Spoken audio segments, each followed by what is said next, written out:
Okay, guys, let's move into the mailbag here. Thanks for everyone who submitted a question. We're going to get to as many of them as we can. Remember, you could always drop mailbag questions in regular videos. It's just a little harder for us to see them if it's not in response to the actual posts that we put out, the mailbag post, which usually goes out on Monday, Sundays, and Tuesdays? Depending on when we're doing them. Yeah. And don't forget, as Paul said, we're going to get to as many as you can. But if you got a burning question, you got a burning comment, you want to make sure we answer it or make sure Paul reads whatever you write as long as it doesn't get us kicked off at YouTube, become a member, $5 a month. You can go back to the beginning of it's easy to subscribe. Paul gave instructions in either our last video or the beginning of this one. I can't remember how we're going to structure it. Mm-hmm. But yeah, $5 a month. We got lots of cool stuff coming up. Merch giveaway when we hit 50. Tons of fun stuff in season. Even more to come. But what'll get you right now, guaranteed your question is read and answered on the show. Verbatim, basically. Make sure you do it on the desktop mode. Desktop mode, or you could do it on your phone. Yes.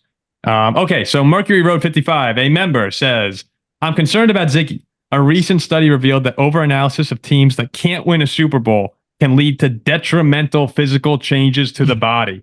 When this channel started, his headphones fit snugly on his head. But recently, his headphones are clearing 3 inches off the top of his head, a clear indication of head shrinkage. So my question is this. How many games into the season before his head is shrunk enough to actually qualify now as a Bears fan? Ziggy, are you feeling dumber or more pain in your body because you're a Vikings fan? I'm not quite. I definitely feel more pain in my body since becoming a Vikings fan. I'm not sure there's been a head shrinkage, but I mean, look, there's no amount of pain that can make me stop being a Vikings fan. Oh, it is what it is. I'm locked in. Wait, my friend. Hey, Ziggy. I'm on the road. You know what smaller head means? Smaller head, bigger. Dan Stoyer says, hey guys, what are your thoughts on international games?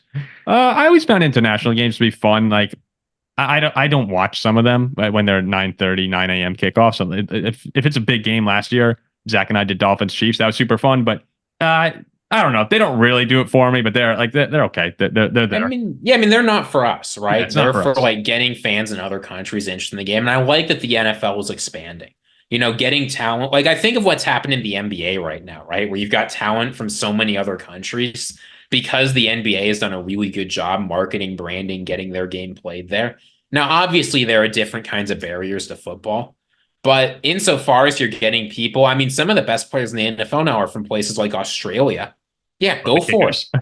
Like the kick. I was thinking of Jordan Matilla, but yeah, okay. I mean, I'm indifferent. If I'm awake at 10 a.m. on a Sunday, I'll throw it on. Yeah. But if not, I love international games because you want to know why? Miami's always playing. Yeah, Miami's in them. And Miami always loses them. They do. Dan also says, what rookies are likely to have good seasons in fantasy football? Probably Marvin Harris. It's all the big guys. Yeah, Marvin Harris is going to be the number one for the Cardinals. Malik Neighbors is going to be the number one for the Giants. Keon Coleman has a shot with the Bills because you have Curtis Samuel and Khalil Shakir. Those are your top receivers in addition to Dalton Kincaid. I see breakout potential with him. It's the first time in a while in fantasy that there's no rookie running back coming in. That's don't sleep on Jalen Wright. Jalen Wright? I would just gotta say Jonathan Brooks is a shot in Carolina. Zach can attest to this. Raheem Mostert and Devon Achane, those are not necessarily guys that are going to stay healthy and play every game for you. And we've seen when you get an opportunity as a running back in Miami, what you can do. Keep an eye on Jalen Wright. Was Jonathan Brooks a Texas running back?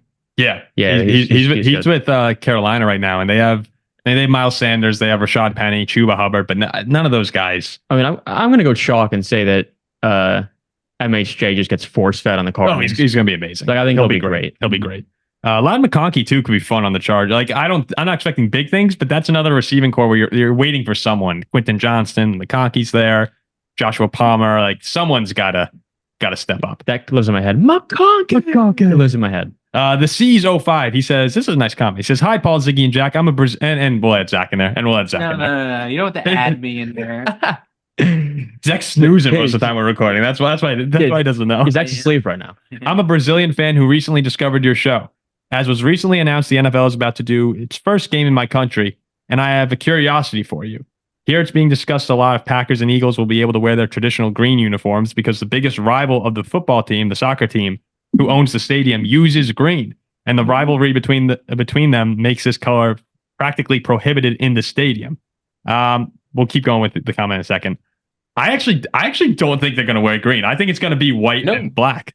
We tipped that right when this game was announced, not to take your Thunder away CS5. But yeah, I bet that's going to be put into place. I'd actually be shocked if they wear the green jersey. Wait, so since their football team, soccer team, wears green, the rival. No, their rival. Oh, their rival wears green. It's like, and like this is purple. Yeah. Wow. Finish the question, because the thing I have to say is well, that's incredible. So then he says what made me wonder what is the fan culture of American sports. I find it very funny to see fans of the teams mixed together in NFL stands, a chance of defense, and here in Latin America, we threaten rival players, and if a rival fan joins the wrong crowd, he is dead. Thank you, and sorry for the size of my question and bad. Oh, don't worry about it. Don't worry about the size and the English. It's fine. Actually, pretty good. They're better. They're better. Yeah.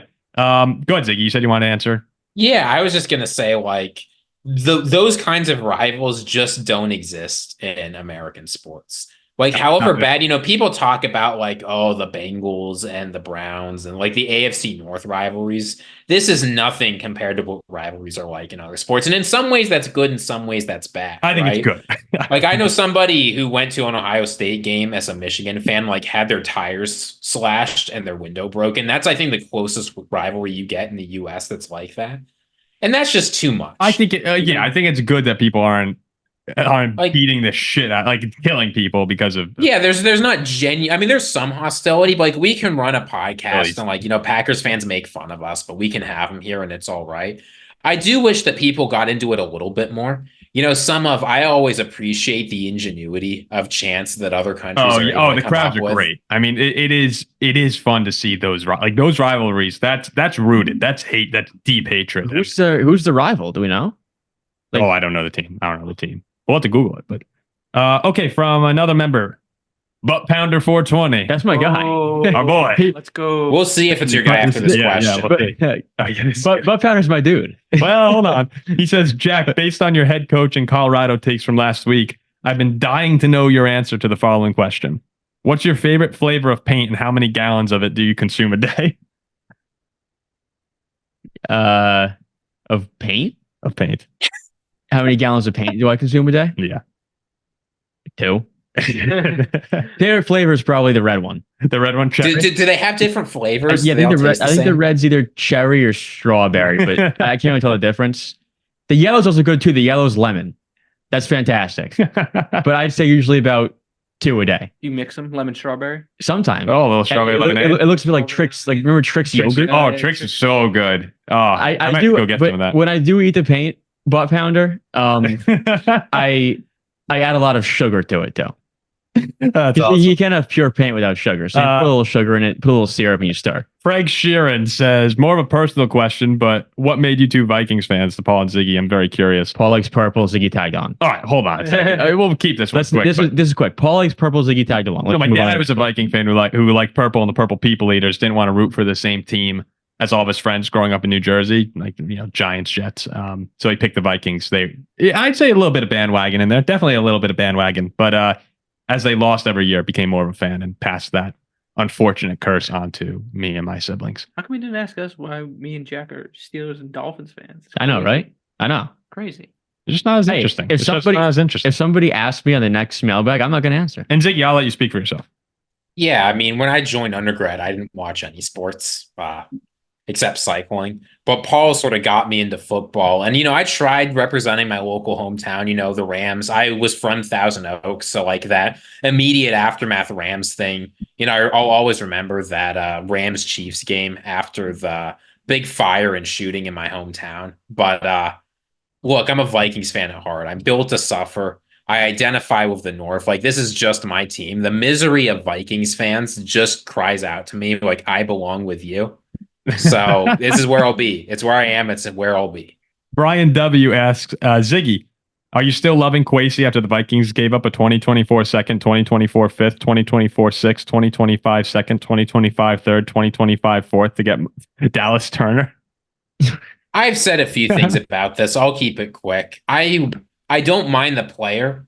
But what they gave up for him was just too dang much. Yeah, so Ziggy's not happy about it. And look, it's at least they gave it up for a player who I believe in, I think has a decent chance of being good, but it's not worth what they paid. It is a lot. Do you think us three could bring down Dallas Turner? No. You don't think so? I think all three of us would try and get him. He'd just take us out one at a time. It would be bad. We'd have no chance. Who'd have the best chance of having all their bones broken?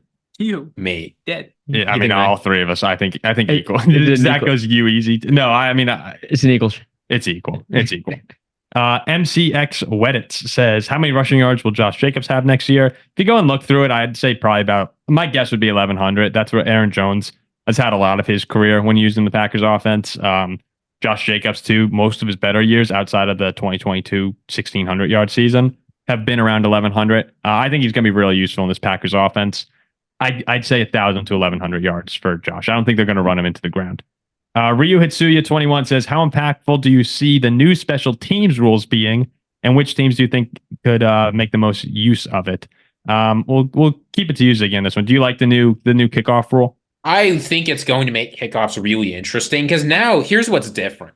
Is before kickoffs, you sort of just did whatever. Now a kickoff's really a chance to run a scheme designed play. Mm-hmm. And I know I've gotten some hate for this take, but I think it is true. You are going to start to see real players returning kickoffs because it's going to be just like a regular play with blockers. So I think you will see guys like Deebo Samuel, like Saquon Barkley, these kinds of players returning because apparently Justin Field maybe returning kickoffs. That was absurd. That can't happen. There's no way that's no, but I think you are going to get to see a lot of ingenuity. Keep an eye on what the Cowboys and Bones Fassel cook up. He's always been the most creative special teams guy in the business. I'm really excited to see what we get.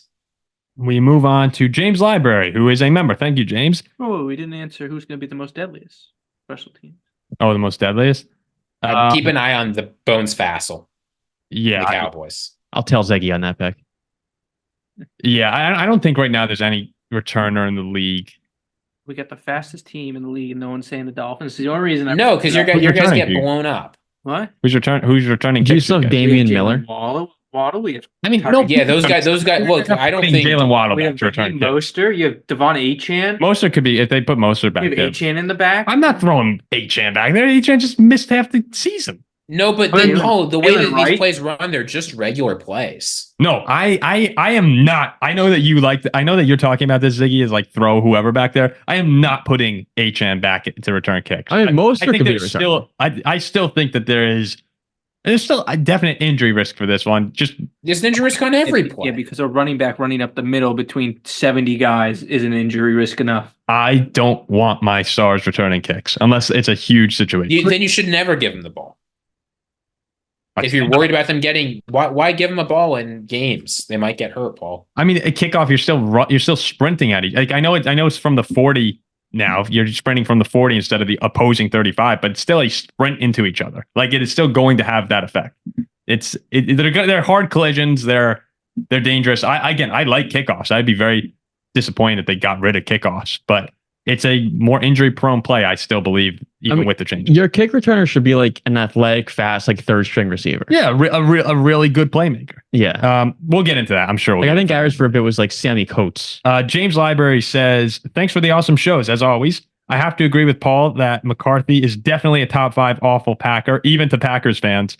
Since we're doing top 5s, I'm curious who you guys think are the 5 most overrated active players.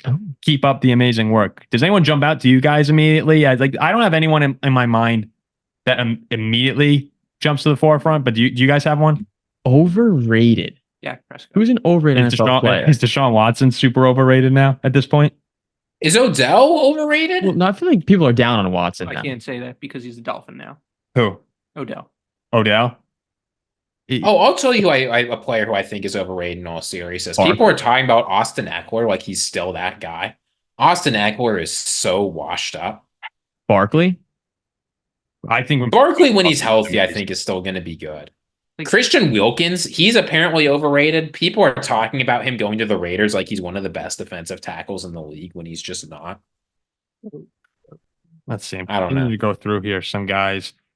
I'm trying to think of what quarterback I would say is the most overrated in the NFL right now. Dak. Jordan Love. Let's see. Going through guys here. I mean, Derek Carr, I think, is probably properly rated.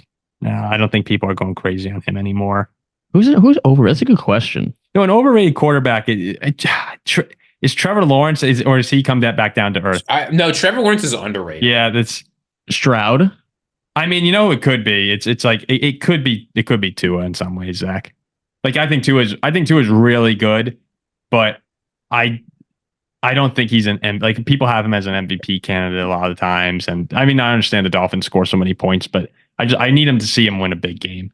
Can I say a take people are going to hate me for that could just age poorly? I think Joe Burrow might be the most overrated player. What does that even mean? People talk about, Joe Burrow ice in his veins. He's the only guy who can beat Mahomes. Like, it's a bunch of crap. Joe Burrow is a very good quarterback, but I am not convinced he's one of the 5 best quarterbacks in the NFL next year. What about Justin Herbert? Is he overrated? I think Justin Herbert is underrated. I think a lot of people would probably say underrated with Herbert right now. Zach, was I being too harsh on Tua? Is Tua properly rated or Tua is underrated. People think he's a piece of crap. I know. The more I'm thinking about that, the more I'm like, maybe. Tua is the greatest regular season quarterback I've ever seen. And that means something, right? I know people want to say that doesn't mean anything. Most quarterbacks aren't even good in the regular season. I mean, like if by that standpoint, like if Tua is not overrated, neither is Dak. I think Dak's underrated. Yeah, it's interesting. Yeah, I would probably agree. It's interesting. I feel like we're at a point in the NFL where I'm not sure how many guys I actually would say are being. Oh, I mean, you guys would say Stephon Diggs is overrated. You two would. I wouldn't say. Oh yeah, I guess I do. I mean, I guess I would too. Yeah, but but I'd want him on like most teams. I just wouldn't want him on the Texans or Packers. The only reason I think he's overrated is because I think he's going to have a bad year next year. But it's not like there's some systematic. I don't know. I feel like people have a pretty good sense of where guys are in the NFL. Yeah, drop in the comment section if there's anyone you think is super overrated. It sounds like we have a couple guys in mind, but I actually don't think there's too many people at this point where I'm like Aaron Rodgers. Yeah. I mean, Rodgers, but no one's talking about the Jets. That's the thing. You guys don't like Mixon either, right? Nobody thinks Mixon is that good if they pay attention to the facts. Okay, so we continue on. I don't like running backs.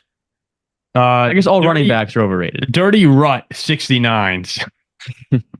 Dirty Rut 69 says, "Hey boys, first question: which episode of Star Wars do you think Natalie Portman looks her finest?" Yeah, and this is my type of question, but I haven't seen Star Wars. Dude. He says, "Okay, serious after this," but I wrote to him that I'm not answering this question. Oh, I will. I think Natalie Portman in episode 2 of Star Wars, Attack of the Clones, and Black dress. I haven't seen the whole thing, man. The whole thing. Let's listen to this. Let me Google this. Is a big take. This is a big take right here. Let me Google the picture. I think Natalie Portman, Padme in episode 2 is probably the most attractive woman I've ever seen in my entire life. Like if you could rank people, I'd like choose someone all time, Paul, to go out on a date with, it would be Padme episode 2. Padme? And that's it. Wait, but it was Padme? Padme in black dress. Jack's gonna start watching Star Wars after this. 2. Like this is black. We're gonna at some point have our all-time celebrity crush draft. I'm not doing that. Padme's going to be my number 1. Yeah, I mean, I'd go home with her. Okay. Dirty Rut 69 continues and says, "Seriously though, would Jack and Paul, seeing as both of you are in New Jersey, consider doing a tailgate for a Giants home game this season in order to booze up with the boys? Also, as a Falcons fan, yes. What do each of you think of our head coach? Because ultimately, it's his job to install an effective game plan, given the players he and the GM drafted." In terms of the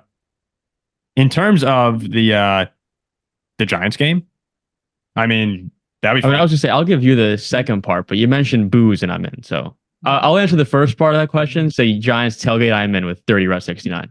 Can I take the Raheem Morris question? Please. I love hiring second-time head coaches. Guys who were head coaches and things didn't quite go their way, but have a long track record of success otherwise. Because those are guys who, if in an interview they can tell you what they did wrong, they show they've learned from their mistakes. Those are often guys who come on to be really successful, right? I think of people like Andy Reid. Things went pretty good in Philadelphia, but ultimately didn't quite work out. He's talked all the time about how the lessons he's learned there have really helped him, right? So Josh McDaniels. Look, that was a different case, right? He obviously did not learn from any of his mistakes. But I believe in Morris. Is he going to be the best head coach in the NFL? Probably not. But I believe that this is a guy who can do well. They know him in the building. He's taking over a team that's ready to win.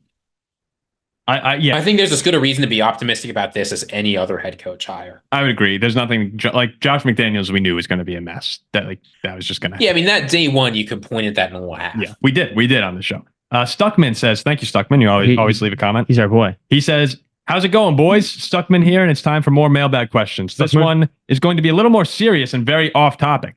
It's where we thrive. We love off topic. I finally graduate from the university on Friday with a bachelor's degree in psychology." All right, congrats, Stuckman. Where do you go, Stuckman? Yeah, let us know where you went. I'm not sure Stuckman wants to dox himself, but feel free, folks, leave a comment congratulating Stuckman on graduating. He says, "I'm really looking forward to being done with school. However, to be completely honest, I'm not sure what I want to do with my life or what steps I should take next. I've already decided to take the rest of May off to reset my mind and then go job hunting over the summer, but I don't know what I should do aside from that. Do any of you have any advice? Anything would be extremely appreciative. Much love to you all, and thanks for the great content every week." Yeah, become a blue collar. Go Pack. Can I answer Stuckman's question? Sure. Okay. Stuckman, Jack, if you don't know already. But I'm sure you do. It's not like it's clearly labeled. I have some wise words for Stuckman here. So I graduated undergrad a couple years back, 2021. Or was it 2020? It was 2021 we graduated from undergrad. I can't wait to hear this advice. And I really didn't know what I wanted to do either, but I don't think I think the way to do it is enjoy that summer after you graduate and don't start working until at least the fall. But what I thought I did initially, or what I thought I wanted to do initially, I worked in radio for 2 years, and I realized, it's fun, but I didn't want to do it anymore. I didn't want to work on weekends or work on nights. So shifted my career path entirely. And now I'm working as a teacher and a coach, and I get off by 4 p.m. every day.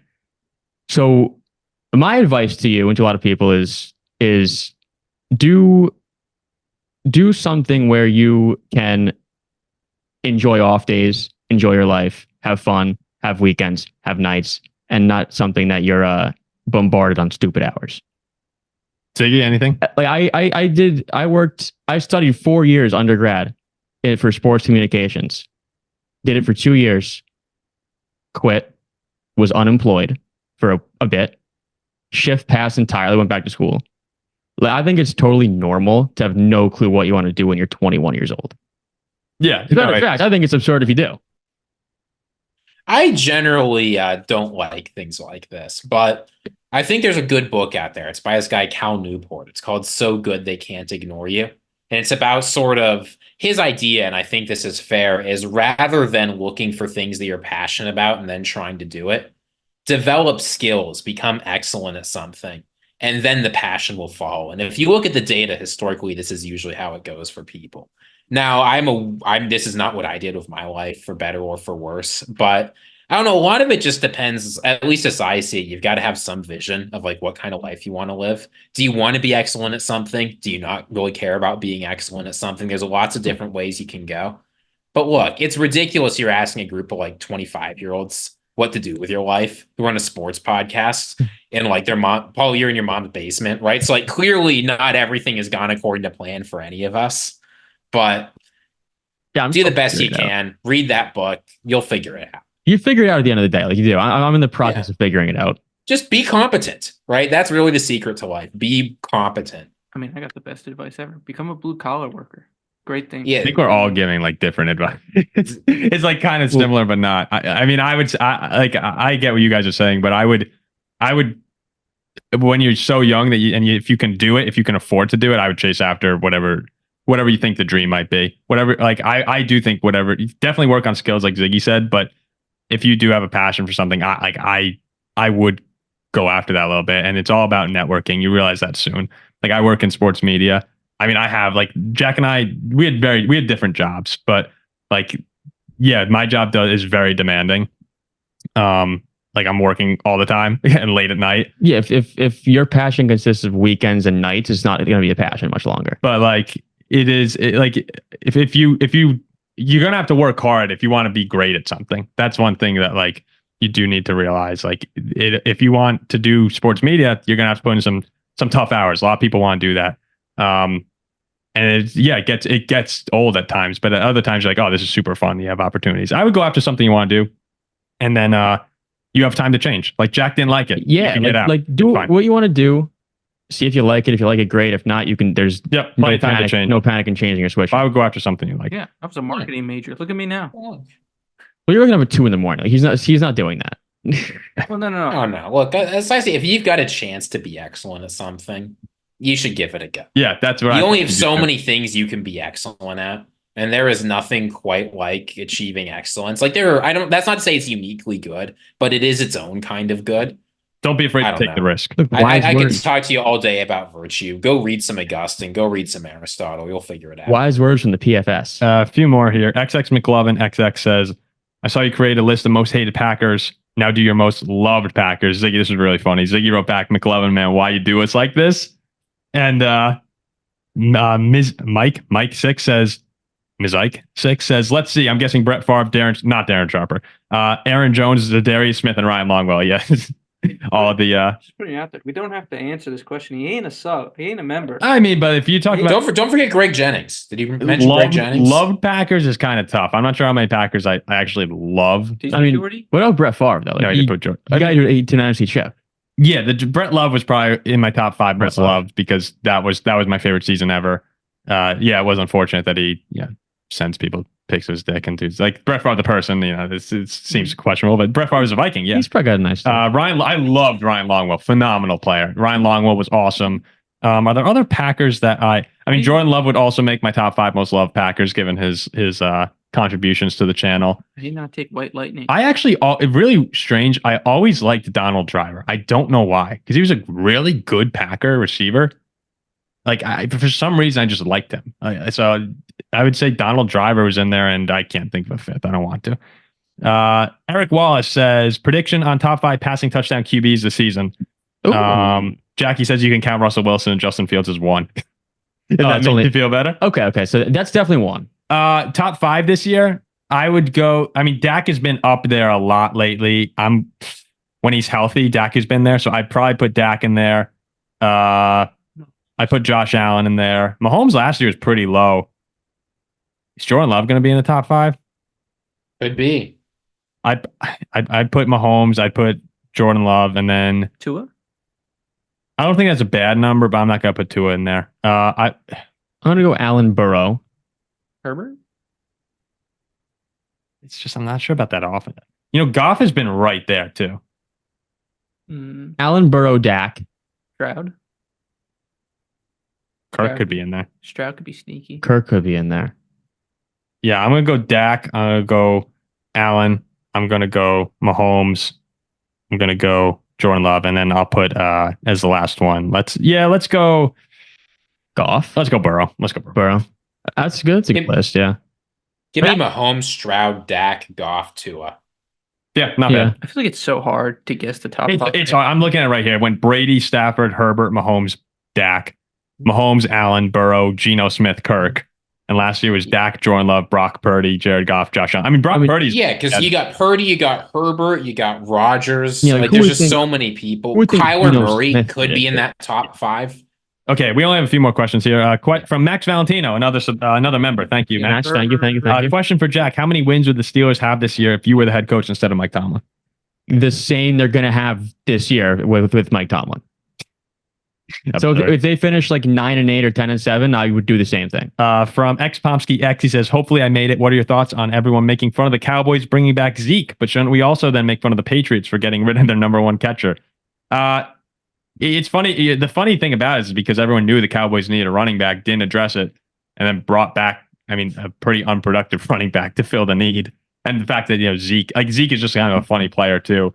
It's more of that they should be made fun of for it. He's like out of shape with fat now.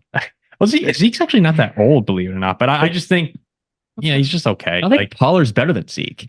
Well, him and Barkley came out the same year, did they not? Was it? I can't remember. What? No. Zeke went in the 2016 draft. 2016. He was years before. Yeah, Zeke was much older than Barkley. Zach doesn't talk. This is Zeke's much older. For some reason, I always put them together. Like they were always. Well, it's Ohio State, Penn State, and then Cowboys. I think Giants should be made fun of for it. Yeah. Like I think it's. It's not going to really help them with the running back situation. I mean, Zeke did what? He had 3.5 yards a carry last year. It was tough. And then secondly, do you think the Packers somehow feel different this year? They seem hungrier than previous years. No, we talked about this ad nauseam almost. It feels like, yeah, they do seem hungrier. I think when you're a young team like that, like Green Bay is with so many budding stars, you can feel the like coming together of a superstar team. It's horrible. E. Johnson 67 says, who do you think will have the better defense between the Bears or the Lions? I think it's really close. The Lions, Packers, and Bears in terms of picking the best NFC North defense next year. I think we recently ranked in, said Vikings, Bears, Packers, Lions, but I'm gonna keep Detroit above Chicago right now, even though I know people are getting very excited and for good reason with the Bears. I'll keep Detroit too. What do you think, Ziggy? I mean, the Bears. I think it's legitimately a toss-up. Yeah, the secondary. If I had to pick one, I think Detroit's going to be better. The secondary moves, DJ Reed are coming in. Aiden Hutchinson's a stud. Very close though. Okay, we have last few questions. Sammy says, I made one. Let's go. First off, congrats on all your success. Sammy. In y'all's opinion, which rookie/young quarterback do you see having the best career in 5 years? Jordan Love, Paul and Ziggy are punching the air. CJ Stroud, Caleb Williams, Drake May, Jaden, or Anthony Richardson. Perhaps a sleeper pick like Bryce Young, JJ McCarthy, Will Levis. Look forward to watching you guys continue to grow. Let's get to 20K by week 1. Oh, aggressive. Go Pack Go, he says. So young quarterback, best career in 5 years. Jordan Love, CJ Stroud, Caleb Williams, Drake May, Jaden Daniels, Anthony Richardson. There's only 2 names from that list you can justify. What, Stroud and Love? Yeah, because right look, now, I actually think Caleb is closer than you. Caleb's the worst. But here's the thing: is Jordan Love and CJ Stroud have showed they can play at an elite level in the NFL. Agree. No one else you could possibly list has. So the only 2 choices that are defensible are Love and Stroud.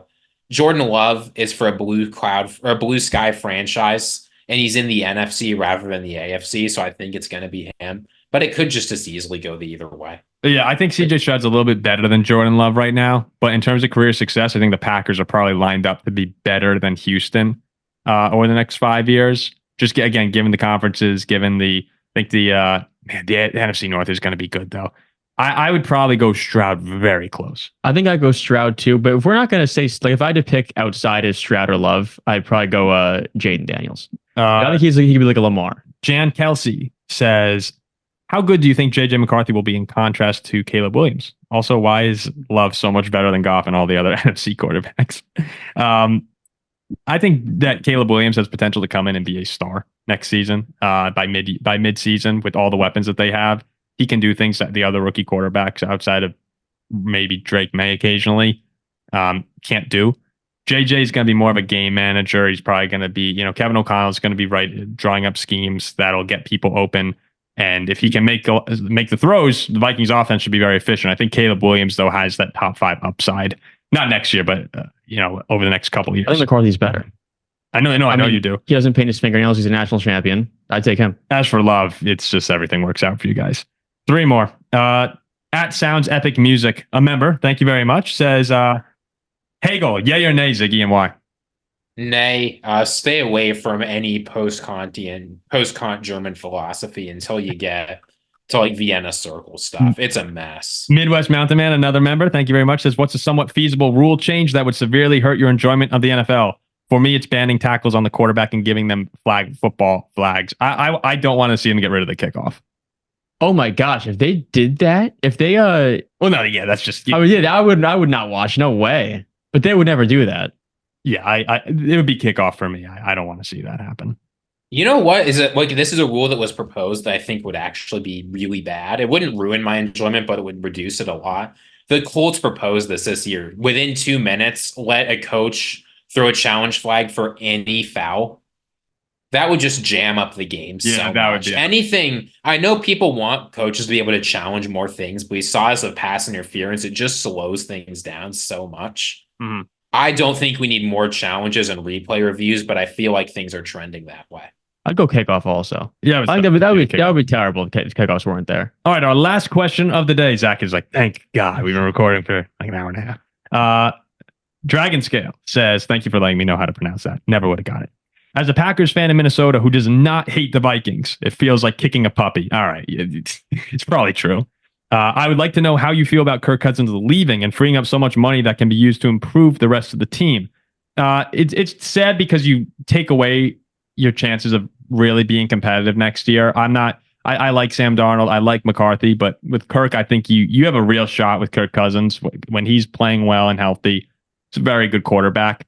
So it sucks to lose that competitiveness that I think the Vikings would have had. But at the same time, it felt like we were getting a little stale with Kirk, never really going to break down the door. So I actually, it's sad, but it was a little relieving to finally press the button, and not at our own doing, actually, and finally embrace a rebuild, or at least an attempt at a reload, so to say. Also, what goals would you set to determine if JJ McCarthy is a success this year? Winning record, completion percentage, playoff game. I really enjoy the content. And when Jack takes you down a tangent, fun things happen. There you go, Jack. Oh, there we go. There's a fan. Speaking of, yes. Are you a flat earther? He asks. No. Earth is round.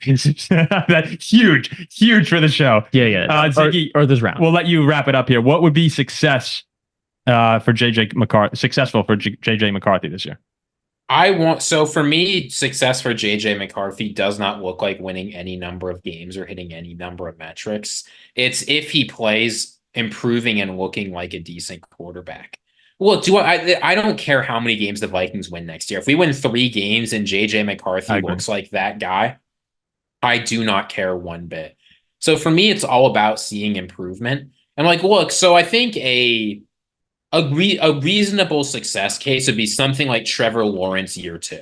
If he looks like that, right? So he throws for a fair number of touchdowns, a fair number of interceptions, a fair number of yards, and just sort of moves on.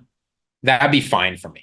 I'm with you. You probably won't even get that, but I'd be very happy if competent we got that. quarterback. Much less what you get from CJ Stroud. Just don't suck. That's it. Just don't suck. All right. Thanks everyone for leaving all those questions. We'll be back again next week with more from the show. Zach, appreciate you sticking around for a long recording today, but a lot of really good questions and fun topics to break down. Please remember to like, comment, and subscribe to the channel. Remember, you could become a member by going to our home channel page and hitting join on your phone. If you hit the three dots at the bottom right of the screen and select desktop mode, that's how you can then click the join button. And we'll be back next week. Yeah, looking forward to it. See you guys.